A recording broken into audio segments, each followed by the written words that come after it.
তারা যখন বস্তিতে যায় বা রান্নার সময় থাকে, তারা খুব ইনসিকিউর ফিল করে, অসহায় মনে করে, নিজের একটু দুর্বল মনে করে। আমি কথা দিয়ে গেলাম, আপনারা যদি বিএনপি সরকার তারেক রহমান প্রধানমন্ত্রী হন,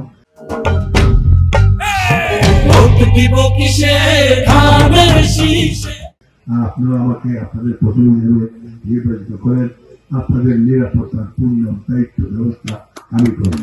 এবং মনে একটাই গাড়ি অবহিত জনগোষ্ঠী যারা আছে, যারা দুঃখী মানুষ আছে, তাদের মুখে হাসি ফোটানো, তাদের সমস্যা সমাধান করো এবং তাদের আমাদের এলাকার উন্নয়ন করো।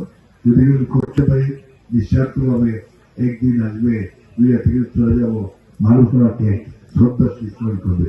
সেই মানুষের তিনি আজকে প্রায় 40 বছর যাব, 40 বছর যাবৎ এই বিএনপি রাজনীতিতে আমি আসি, পুনর্বার মাধবপুর রাজনীতি, এই দল বল নিয়ে নীতিতে বিশ্বাসী, আদর্শে বিশ্বাসী। আমি আমার লোভ নাই, লালসা নাই, আমি দল পরিবর্তন করি নাই। আমি দল পরিবর্তন করতে পারতাম না, আমি করি না।